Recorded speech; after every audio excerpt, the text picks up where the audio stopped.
You're most likely familiar with the 10 Commandments in the Bible, stuff we generally take as good advice. Don't murder, don't steal, honor your parents, the list goes on. And those are just the first 10. There are actually a total of 613 commands, all given to ancient Israel, found in the first 5 books of the Bible, which in Hebrew are called the Torah. Now, the word Torah is usually translated in English as the law, because it has all of these laws in it. And as you read through them, you wonder, am I supposed to obey some of these, all of these? I mean, what's the purpose of the law? Well, that translation is kind of confusing because while the Torah has laws in it, the book itself is fundamentally a story about how God is creating new kinds of people who are fully able to love God and love others. And when Jesus taught about the Torah, he said that he was bringing that story to its fulfillment.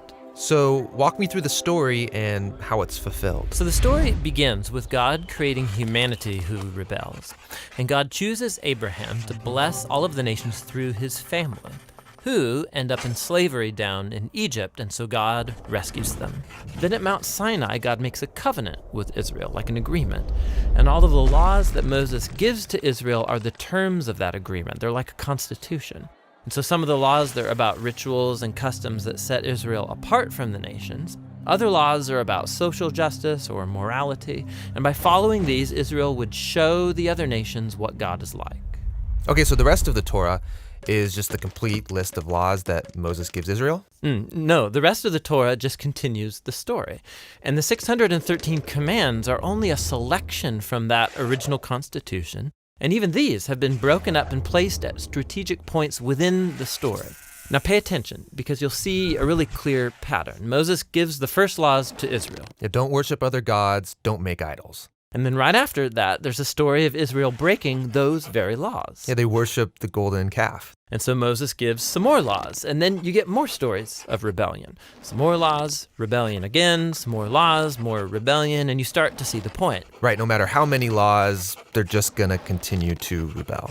So at the conclusion of the Torah's story, Moses gives this final speech to Israel as they prepare to go into their new home. And he tells them, you guys, I know that you're not going to follow all of God's laws. You've proven to me that you're incapable. And Moses says the problem is that their hearts are hard and that they're going to need new, transformed hearts if they're ever going to truly follow God's law. And he was right. I mean, the story goes on to recount Israel's total failure. They go into the land, they break all the laws. Right. Now, the next section of books in the Jewish tradition are the 15 books of the prophets, and they reflect back on the story. For example, Ezekiel, he said that if Israel was ever going to obey the law, God's Spirit would have to transform their hard hearts into soft hearts. And Jeremiah said that's when obedience to God's commands wouldn't feel like a duty, but they would be written deep in their hearts. And Isaiah, he promised a future leader, Israel's Messiah, who will lead all of the people in obedience to the law. Now, in Jewish tradition, all of these books together are called the prophets, even the historical books, because they're continuing the story told from the perspective of the prophets.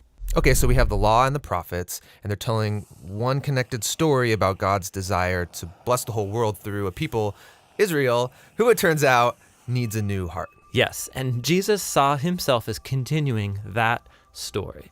So he agreed with the law and the prophets when he taught that it's out of the human heart that come the most ugly parts of human nature. It's like the default setting of our hearts is opposed to God's law. But Jesus also said that he came to solve that problem, and in his words, to fulfill the law. So what does he mean there, to fulfill the law? Well, first he said that the demand of all of the laws in the Torah could be fulfilled by what he called the Great Command, that we are to love God and to love others. So that seems pretty easy. I mean, we all want to love. Well, we think we want to love. But Jesus showed how love is far more demanding than we realize. So he quotes the law, do not murder. And he says, yes, not killing someone is a very loving thing to do.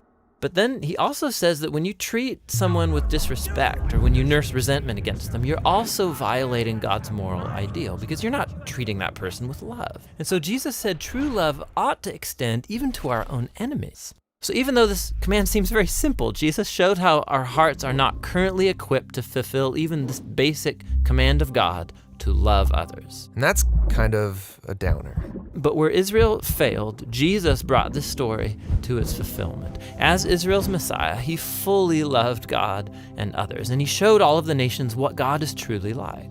He did this through his acts of compassion and mercy, and ultimately by loving his enemies even unto death. And after his resurrection, he told his followers that he would send God's Spirit to transform their hearts so that they could follow him and fulfill the purpose of the law, to love God and to love their neighbor. So this fulfills the story of the law and the prophets, or in the words of the Apostle Paul, the one who loves fulfills the law.